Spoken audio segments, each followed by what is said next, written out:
उत्तर भारत के उस प्रतिष्ठित जिला कलेक्ट्रेट कार्यालय के बाहर का माहौल बहुत ही तनावपूर्ण और गंभीर था। जिला कलेक्ट्रेट कार्यालय के सामने पुलिस की सायरन वाली जीपें, गनमैन और स्टाफ पूरी तरह से मुस्तैद खड़े थे। तभी मिस्टर गजेंद्र प्रताप सिंह उर्फ गज्जू भैया काला सूट पहने, चश्मा लगाए, एक शेर की तरह रौब से चलते हुए बाहर आए। गजेंद्र आए और अपने सरकारी वाहन में बैठ गए। जब उनका काफिला सड़क से गुजरता है तो आसपास का सारा ट्रैफिक मिनटों में रुक जाता है। ट्रैफिक पुलिस अटेंशन में खड़ी होकर सल्यूट मारती है। जब वो जनता के बीच जाते हैं तो हर कोई उन्हें देखते ही झुक झुक कर प्रणाम करता है। उस दिन जब वो एक गांव में निरीक्षण के लिए गए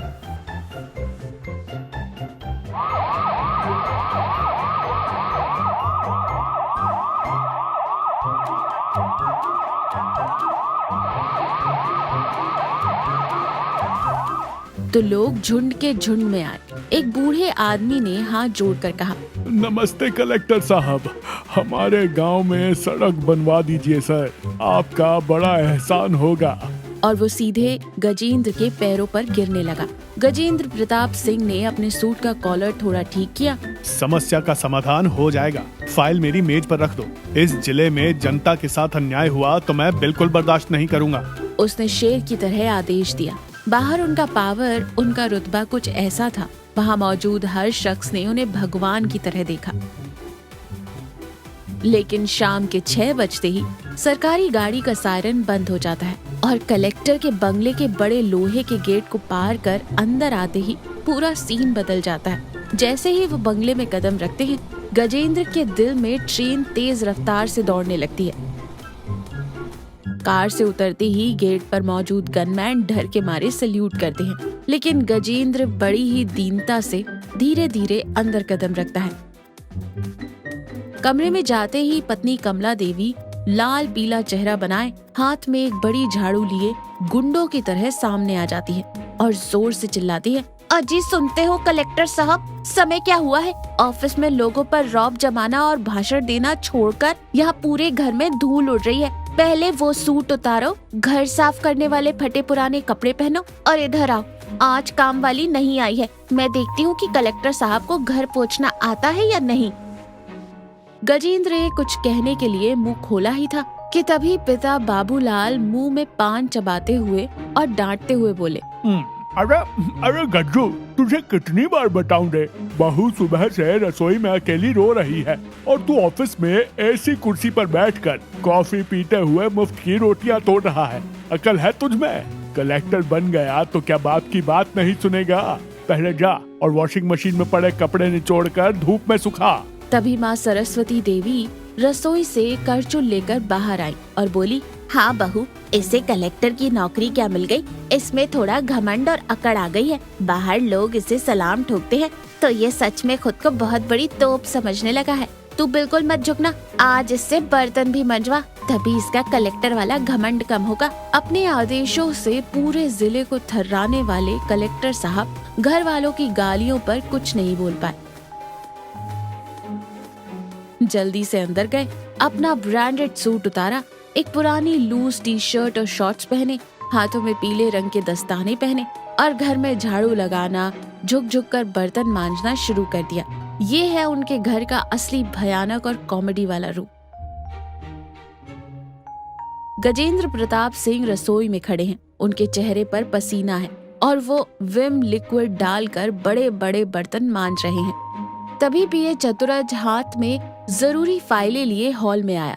केवल उसे ही आपातकालीन हस्ताक्षरों के लिए कभी कभी बंगले में आने की अनुमति थी। हॉल में कमला देवी महारानी की तरह सोफे पर बैठी गर्मा गर्म चाय पीते हुए टीवी पर सीरियल देख रही है। चतुरज धीरे से रसोई की तरफ आया और बर्तन मांज रहे कलेक्टर साहब की दयनीय स्थिति देखकर अपनी हंसी नहीं रोक पाया और फाइलों को मुंह के सामने रखकर खड़ा हो गया। Sir, good evening sir. इस अर्जेंट माइनिंग फाइल पर आपके हस्ताक्षर चाहिए सर। चतुरज ने मुस्कुराते हुए कहा। गजेंद्र ने चिढ़कर अपने हाथ पर लगे सफेद साबुन के झाग को अपने शॉर्ट से पोंछते हुए कहा, इधर दे चतुर, दिमाग मत खा। चतुरज ने धीरे से कलेक्टर साहब के कान में फुसफुसाया। सर कमाल है सर, 2 घंटे पहले जिला प्रेस मीट में जब आप टेबल पीटकर माइक के सामने बोल रहे थे तो माइनिंग माफिया वालों ने पैंट गीली कर दी थी सर। इस जिले में मेरी बात के बिना 1 रुपया भी नहीं हिलेगा, ऐसे गरजे थे आप। लेकिन यहाँ तो विम्बार का टुकड़ा भी आपकी बात नहीं सुन रहा है ना सर। वहाँ शेर का सपना, यहाँ बर्तनों का साबुन है आप सर। क्या गजब मैच किया है सर। मुंह बंद रख चतुर, फाइल इधर दे, कोई सुन लेगा। गजेंद्र ने डरते हुए हॉल की तरफ देखते हुए कहा। तभी कमला देवी ने रसोई की तरफ गुस्से से देखा और चिल्लाई, अजी उस आए हुए चतुरज को भी 1 कप कड़क चाय दे दो, खाली खड़े मत रहो। और रसोई में दूध उबल रहा है, थोड़ा परोसने का काम भी तुम ही देख लो। अगर रोटियां गोल नहीं आई तो आज रात तुम्हें खाना नहीं मिलेगा, नीचे सोना पड़ेगा। यह सुनकर चतुरज अपनी हंसी नहीं रोक पाया और बोला, सर बाहर लोग आपकी कार देखते ही 5 किलोमीटर दूर से दौड़ते हुए आकर झुक झुक कर प्रणाम करते हैं, लेकिन घर में आप उन रोटियों के लिए झुक झुक कर आटा गूंथ रहे हैं सर। बाहर IAS अधिकारी आपके अपॉइंटमेंट के लिए लाइन में खड़े रहते हैं और यहाँ आप रोटियां गोल नहीं होने पर पत्नी के हाथ के नीचे लाइन में खड़े हैं सर। आपकी जिंदगी क्या गजब की कॉमेडी है सर। गजेंद्र गुस्से से कांपते हुए बोला, चतुर तू मेरी मदद नहीं कर सकता तो कोई बात नहीं, लेकिन ऐसे ताने मारकर मेरा पेट मत जला। तू मेरा दर्द नहीं समझता यार। मेरे मम्मी पापा भी मेरी पत्नी का ही सपोर्ट करते हैं। मैं कुछ भी करूं वे मुझे कलेक्टर की तरह नहीं बल्कि 5वीं फेल बच्चे की तरह डांटते हैं। मेरी पूरी इज्जत इन 4 दीवारों के बीच राख हो रही है। उसने रोते हुए कहा।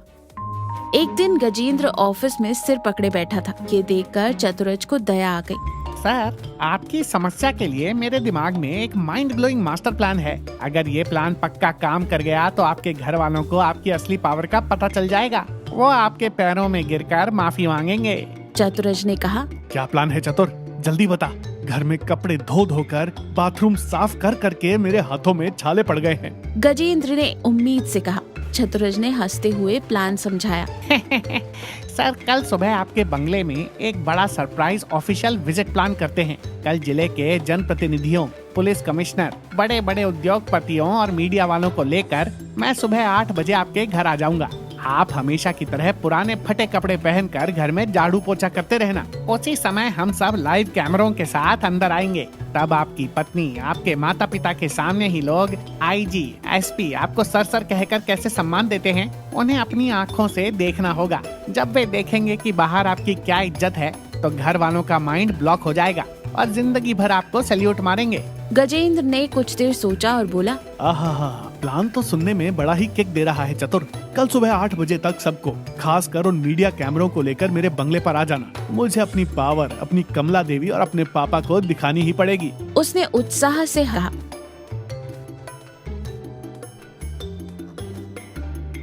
अगले दिन सुबह के 8 बज गए। गजेंद्र प्रताप सिंह प्लान के मुताबिक अपने पुराने शॉर्ट्स, गंदी और फटी टी-शर्ट पहने, हाथ में बड़ा सा पोछा लिए हॉल साफ कर रहा है। कमला देवी सोफे पर बैठकर कॉफी पीते हुए अखबार पढ़ रही है। पिता बाबूलाल कुर्सी पर बैठे चिल्ला रहे हैं, अरे गज्जू, उस सोफे के नीचे ठीक से पोछा लगा रे, वहाँ धूल वैसी ही पड़ी है। कलेक्टर की पढ़ाई की है तूने, पर घर साफ करना भी नहीं आता। ठीक उसी समय बंगले के गेट के सामने ऑफिशियल कारें लाइन में आकर रुक गई। पूरे रोड पर पुलिस के सायरन जोर जोर से बजने लगे।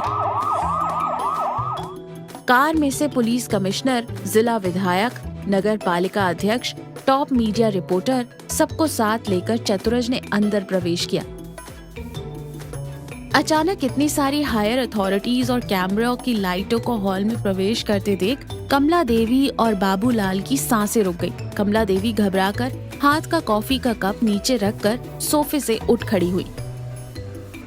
हॉल में हाथ में पोछा लिए गंदे कपड़ों में कलेक्टर गजेंद्र को देखते ही प्लान के मुताबिक पुलिस कमिश्नर जल्दी जल्दी आगे आए और गजेंद्र को सल्यूट किया।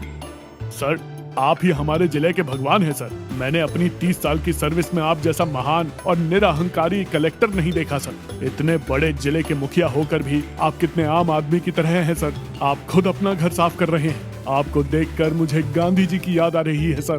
कितने बड़े कर्मयोगी हैं आप सर। पुलिस वाले ने कहा। पीछे खड़े विधायक ने हाथ जोड़कर और झुककर प्रणाम करते हुए कहा, कलेक्टर साहब, अगर आज आप इस फाइल पर हस्ताक्षर नहीं करेंगे तो हमारे जिले में 100 करोड़ का गरीबों का बजट रुक जाएगा सर। आपकी बात ही हमारे लिए वेद वाक्य है सर।